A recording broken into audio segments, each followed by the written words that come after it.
উপোসের দিনে সবসময় সাবুর পোলাও বা সাবুর খিচুড়ি ভালো লাগে না।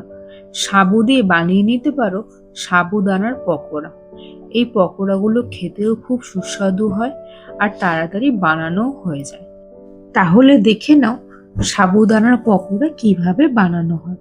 প্রথমে সাবু নিয়ে ভালো করে সাবুগুলো 3 থেকে 4 বার জল দিয়ে ধুয়ে নিতে হবে।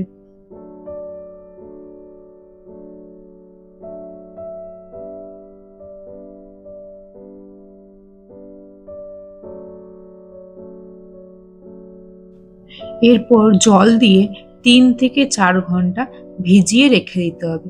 এতে সাবুগুলো হালকা নরম হয়ে যাবে। এরপর সাবুর জল ঝরিয়ে নিয়ে একটা পাত্রে নিয়ে নিয়েছি। তাতে দিয়ে দিয়েছি লঙ্কা কুচি, ধনেপাতা কুচি, লবণ, লেবুর রস,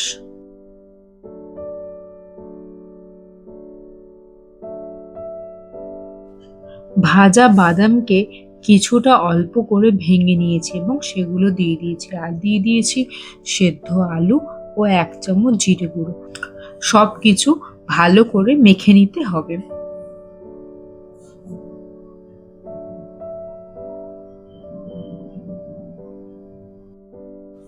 এরপর একটা বড় গোলা নিয়ে বড়ার মতো আকার দিয়ে দিয়েছি।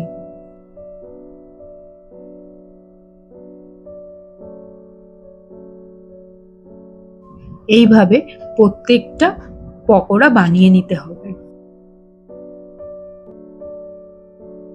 এরপর একটা কড়ায় তেল গরম করে ওই বড়াগুলো একটা একটা করে দিয়ে দিয়েছি। এরপর বড়াগুলোর দুদিক ভালো করে লাল লাল করে ভেজে নিলেই তৈরি হয়ে যাবে সাবুর বড়া। বড়াগুলো বাইরে থেকে খুব মুচমুচে হয় আর ভেতরটা খুব নরম হয় আর খেতেও খুব সুস্বাদু হয়। তোমরা বাড়িতে এরকম ভাবে বড়া বানিও আর জানিও কেমন লাগলো। যদি ভালো লাগে তাহলে একটা লাইক করে দিও।